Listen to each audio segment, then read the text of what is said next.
Hello YouTube, how are you doing? Today we are gonna start a series about UV unwrapping and texturing. At first, in this part I'm gonna explain the unwrapping methods. Let me change the camera, so I'm having Blender here. It's the default scene. We can make use of this cube that we are having just as a start, so we can go for the tab UV editing. As you can see, when we are adding objects, primitive objects, something like that, let's just go to the sphere that we just created.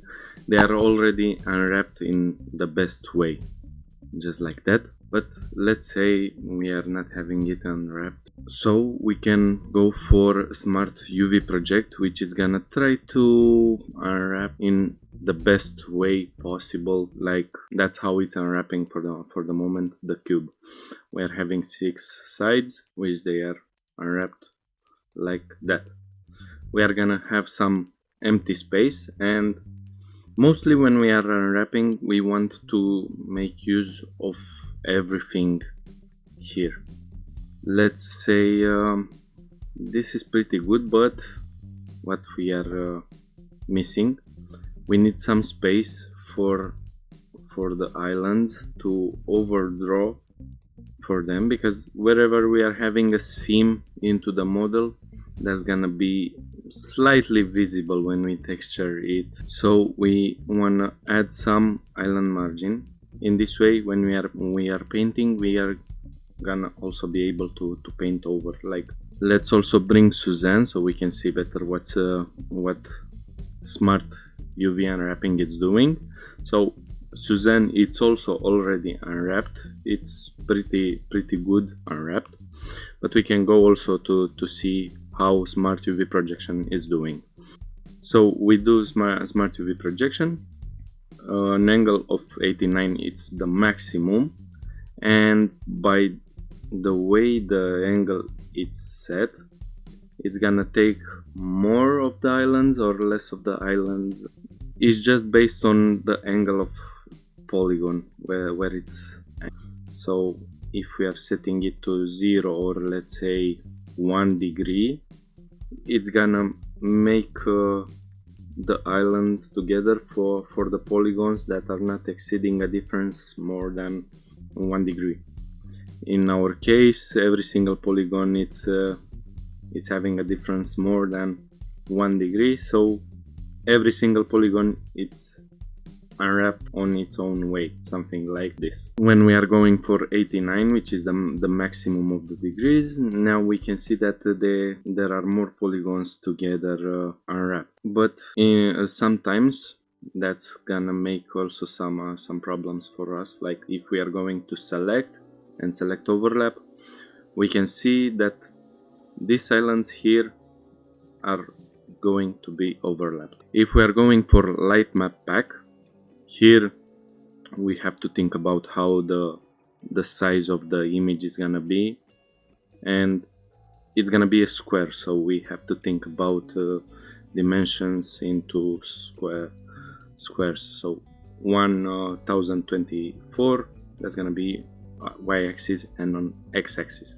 Better to show that on Suzanne what's doing. The thing with the light map, it's just good for doing exactly what it says, baking the lighting for objects. So we cannot use it so much for texturing, but only for baking the lights. And I'm gonna show what's happening. So I got a checker texture, and what's happening here, usually we do not want to modify too much the way the polygons are shaped, because they are not always a square or a rectangle like in the light mapping. That's why I'm saying it's good for lighting but not for texturing, because if we are taking a look here into these squares, we see this line from the checker texture. It's slightly deformed. Also here we can see that, and we do not want that in a texture. We can also take a look here. If I'm taking a look into the display stretch, blue means that we are almost there, we are just good. But where we are having green areas, this means that the polygon was stretched, which we do not want, because that's just meaning we are deforming the way the things are looking. If I'm gonna change the way of the UV texture, we can take a look, and now we are having less of a stretch for the textures. Like for the moment now we can see that they are mostly straight. We can also make, let's say, another Suzanne, because that's gonna be already UV unwrapped in the best way. If we are taking a look on how it's unwrapped, we see that we are having less green than here. Like in these polygons here, these are much more stretched. Let's apply the material like that. So now we can see that the lines are wrapping around the model in a good way. Now let's get around here with the cube. For the cube we are not having so much problems when it's in light map pack. Okay, the next option, it's follow active quads, which is doing exactly what it says. It's gonna take a quad, a loop, but we need to have an active quad. So let's say that's gonna be active here. So I'm gonna go for follow active quads. That's what it's doing for the mesh. Is not so good for this kind of meshes. Instead, for what it's good, if we are having one-way shapes, let's say like a nail or a basic shape like a cylinder, I'm just gonna go here. That's already unwrapped, as we can see, but we can also take an active, follow active quads. Okay, so that's doing pretty much the same. It's taking the islands straight. So even though we are gonna add some more geometry, like let's say something like that, that's gonna be the active quad around here. So we see for the moment we are missing some islands because we are not having these islands around here. So if I'm going for follow active quads, okay, that's how it's looking, which is pretty good. As we can see, it's still keeping the things straight. That's where it is very good to use follow active quads. We are just gonna have straight islands. It's also working if we are having them skewed. Then the next way to do it, it's cube projection is doing. Let me just change the texture. Now I can show better what's happening around here. Imagine you are putting an image right here, an image right here. Even though we are talking about a sphere, something like that, the projection of the texture, it's still gonna be like that. So you're having the front of it, the top of it, sides, and every single thing. That's how it's gonna project the unwrapping. Let's just get rid of the subdividing. So that's going on also for every single mesh that you're gonna apply the cube projection. So that's how it's looking for other objects. Of course, it's not good for every single object just to project like that. As we can see, that's how it's projecting for this. It's overlapping. It's not good for Suzanne in any possible way, but for cube shapes it's pretty good.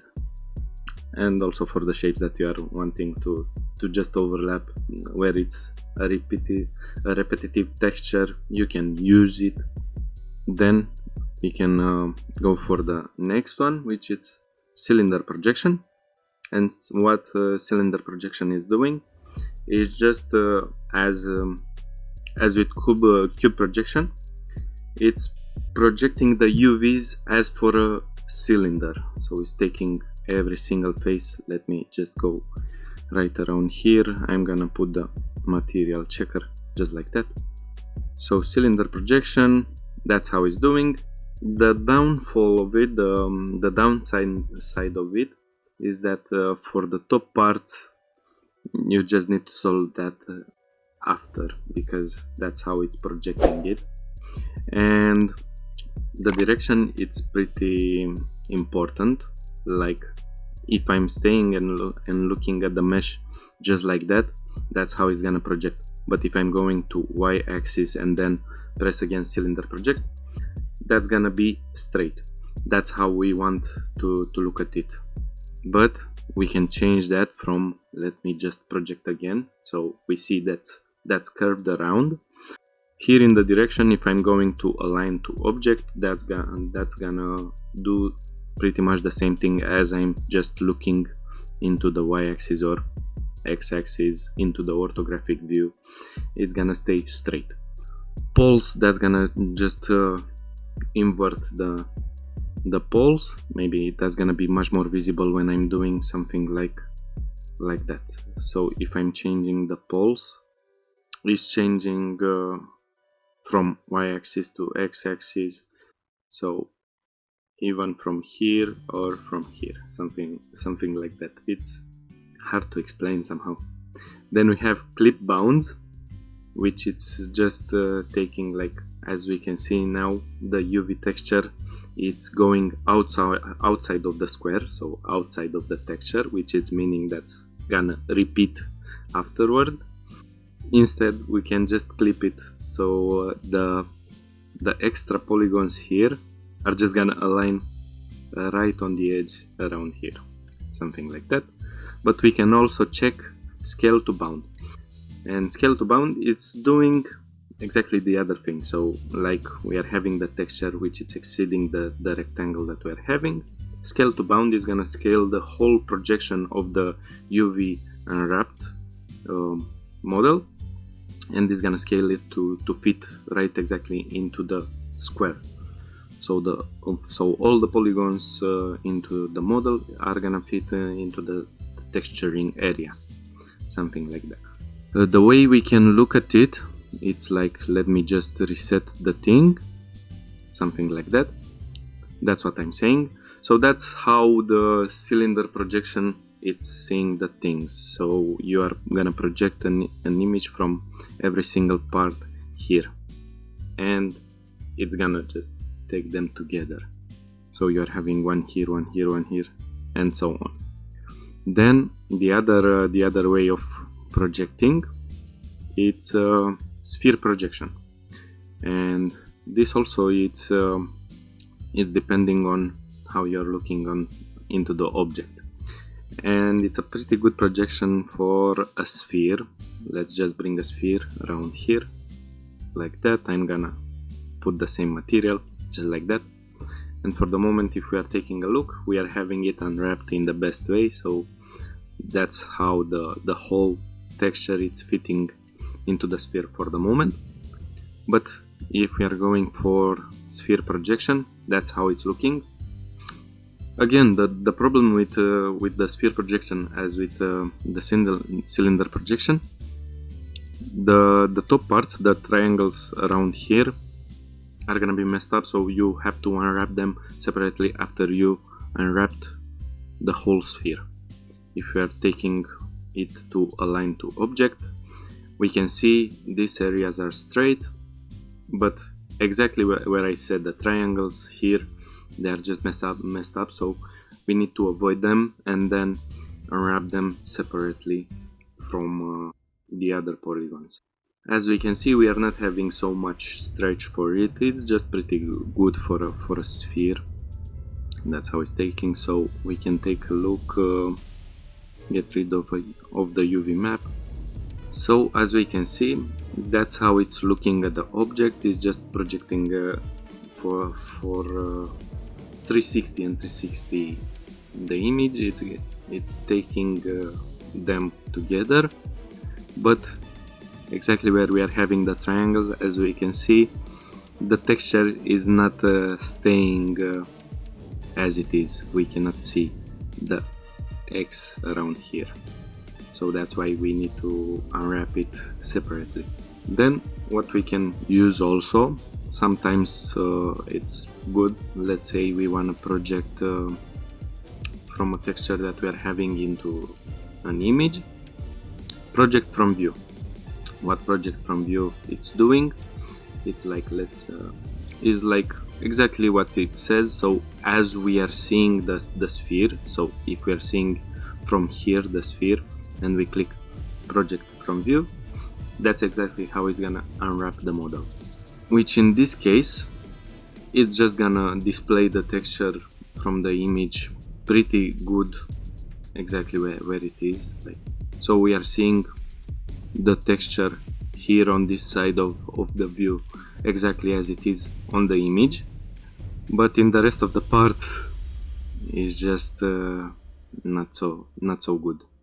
We can also try, let's say, with Suzanne, so we can understand better what's happening. So let's say that's the view we want to align. In this case, let's say I'm putting the X right on the eye of Suzanne.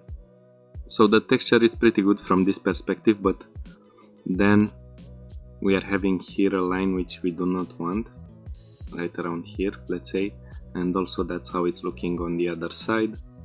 It's pretty good for the objects that we want just to point. So let's say we want to project this from view like this. So it's just gonna take that like this face. So in this perspective, that's how it's gonna look. If we are changing perspective, then we need to unwrap again, project from view, and that's gonna display the texture. Let's align it right around here. Okay, so I just added more polygons. In this way they are gonna show better what's happening. I'm gonna have less distortion. Okay, so that's gonna display the texture like exactly from the perspective, so we are not messing the things. Like for the moment we are seeing the texture into perspective, and by changing to project from view, we can see this X here exactly from the frontal view, even though we are slightly on the side of the tube. So that's how it's helping us. Here we can see that the perspective had changed, and also is not fitting, the texture is not fitting in the whole texture area. So that's why we are having project from view and bounds. This is meaning that it's gonna try to scale the whole UV projection into the texturing area. So that's how it's looking now. It's exactly aligned with how we are viewing the cube right now. So if I'm going here and then project from view, I'm seeing exactly the texture, how it's positioned right around here. If I'm changing perspective, the things are changing also. Then what we want to do, and it's perfect for like complex shape, and if we want to have a better unwrap, then Smart UV project, because that's how it's all looking when we are doing Smart UV project. As I said, sometimes you can have overlapping in the UVs, and you do not want that when you are doing texturing, because in this case, when you are gonna paint right over here, you're gonna reach this area, let's say, and you paint it, you're gonna paint also into this part, and that's gonna be visible. So visible, you do not want that. In this way, we are just gonna change the way we are working with the things. So let me just avoid seeing the texture, because that's gonna distract me. Instead, what we can do, we are gonna go for the edges. So let's say I'm going for this edge right around here, just like that. We follow the whole edge around this area, then we go right around here, just like that.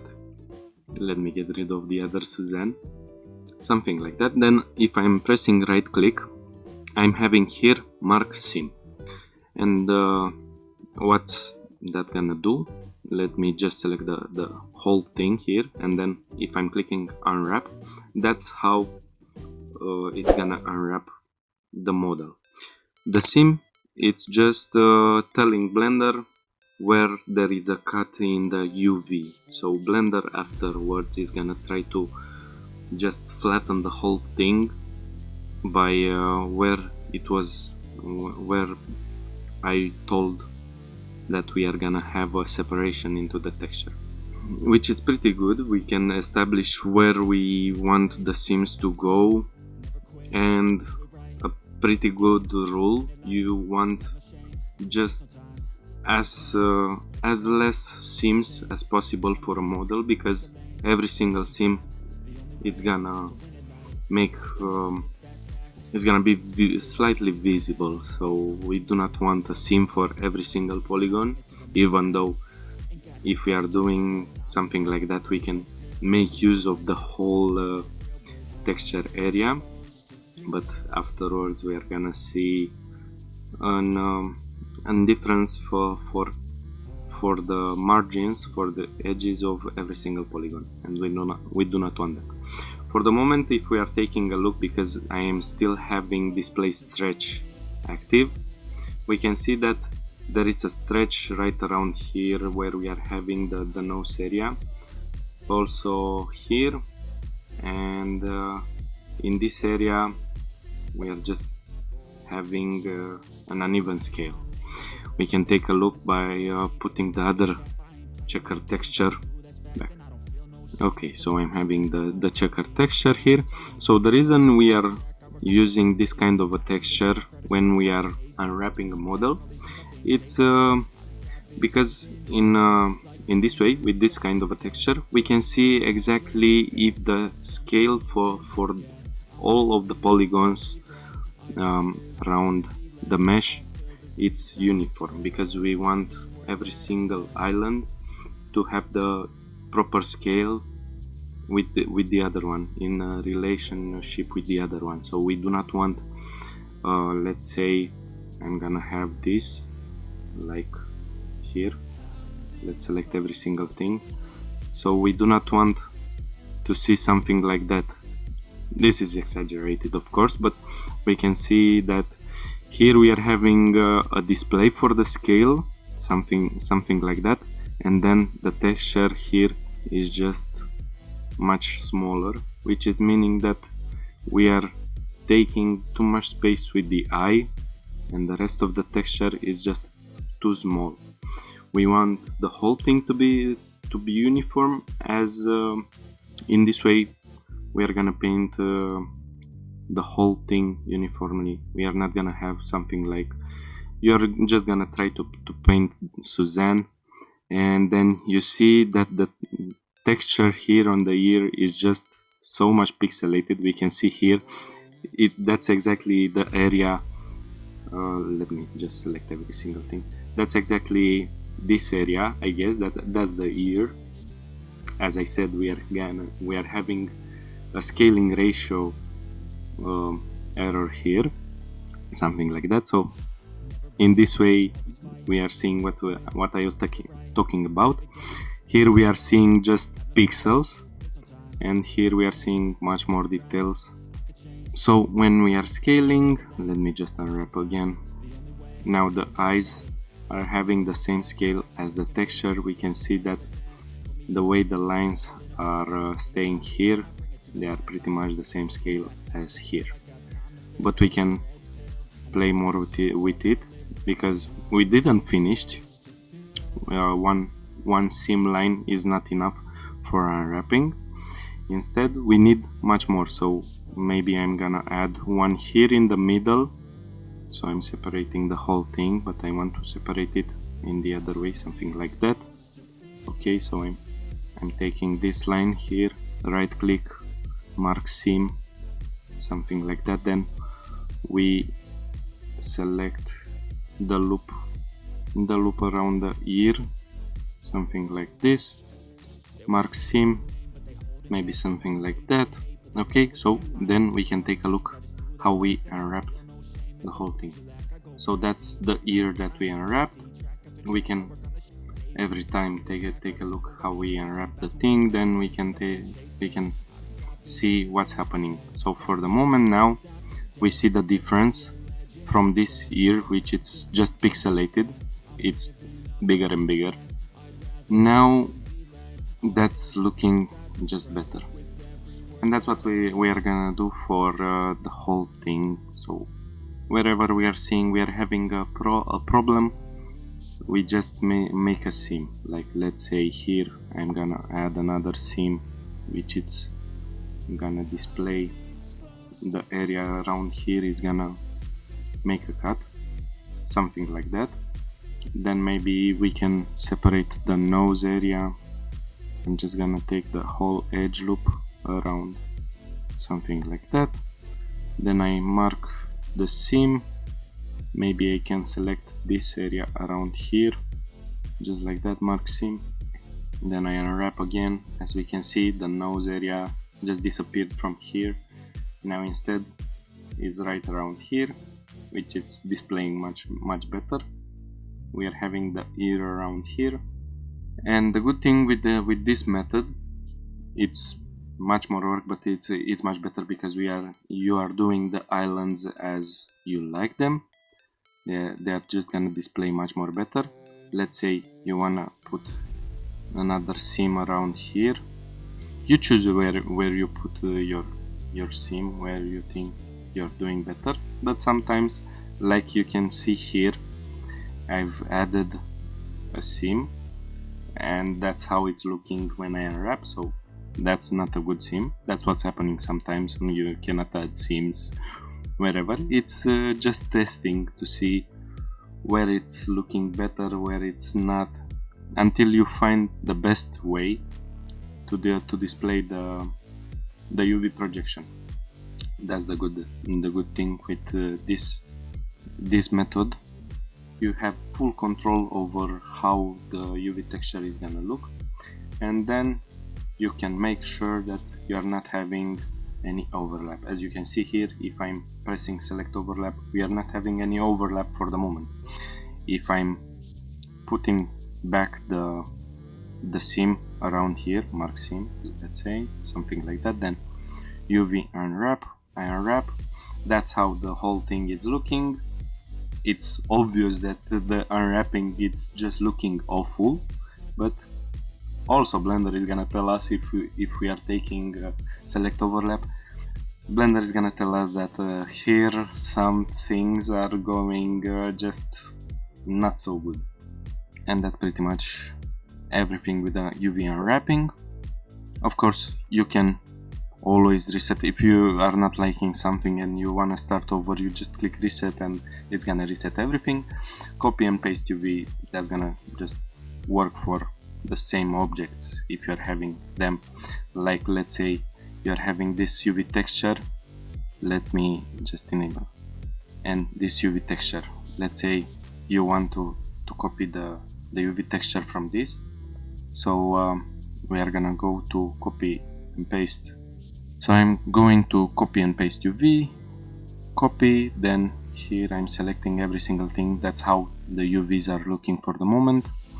If I'm going to paste, I've just pasted the same UV, so it's working for the same objects. If you are having multiple objects already done without the UV textures done, let's say you want to paint them differently and you didn't done until now the UVs for them, you can just take copy and paste for the UVs.